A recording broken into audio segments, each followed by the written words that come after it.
Here's one more example of how to graph a trigonometric function. So this one has a lot going on. There's coefficients and extra terms inside in the argument of the trig function, and then we've got some vertical transformations to take care of as well. I'm going to start this problem like I started the other examples. So start by considering just what's inside of the trig function. And these values are going to correspond to horizontal changes in the graph. And you can find those horizontal changes just by setting up that inequality.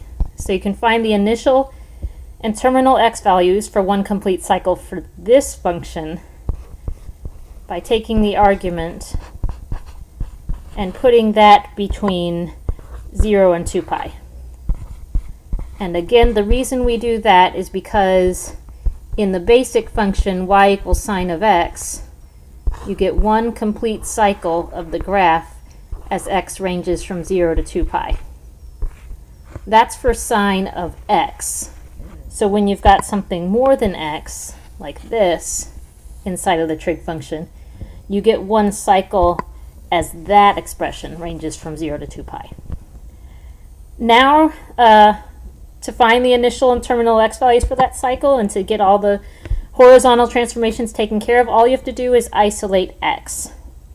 One strategy in this problem, since you notice there's fractions involved, but the denominators are both 3, we could clear the denominators by multiplying each of the 3 parts of this inequality times 3. And remember that that'll distribute to both parts inside the parentheses here. So now 0 times 3 is still 0. 1/3 times 3 is 1x minus, so that cancels here, minus pi over 3 times 3, well, so that's just pi, less than or equal to 2 pi times 3, so that's 6 pi. And now we can isolate x just by adding pi across all 3 parts of this inequality. Oops, that's a weird looking pi. Sorry about that. But so that's pi less than or equal to x less than or equal to 7 pi. So you're going to get one complete cycle as x ranges from pi to 7 pi.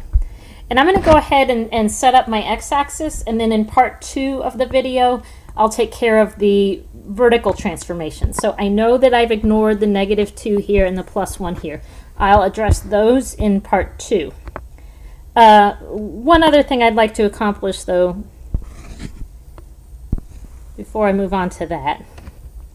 So I want to take just what's inside of the sine function there into account. So I'm going to graph sine of 1/3 x minus pi over 3. So I'm ignoring the -2 out front and the +1, and I'll take care of that in a second. But I'm going to get just this graph on my paper and then do the vertical transformations that it takes to get that original function. So I know that this graph is going to go through one complete cycle as x ranges from pi to 7 pi. So I'm going to label my increments as multiples of pi. So here's 1 pi, 2, 3, 4, 5, 6, 7. Here's 7 pi. And what I was saying in previous videos, you don't have to calculate 1/4 of the period in advance. I like to find the points that I want to plot on a sine graph just by slicing the cycle the same way I'd slice a pizza. I've said that before, I know. But so first you'd plot those 2 endpoints for the cycle, because we know that's going to occur when x equals pi and when x equals 7 pi. And then, okay, so then I'd cut it in half. In the middle, the sine graph has another x-intercept. So I just have to find the middle. There are 1, 2, 3, 4, 5, 6 spaces in what I've drawn here, so I just need to count over 1, 2, 3 spaces, and there's my midpoint. Even though it's not a perfect midpoint the way I've plotted them, but it would be. Now, halfway between the first 2 x-intercepts, you get a maximum point here, and I'm just going to put it at +1. I'm going to change the amplitude and everything else later. But so halfway between, let's see, I have 1, 2, 3 spaces here, so 1.5 spaces right here. That's where I want to plot that maximum point at 1 for now. Oops.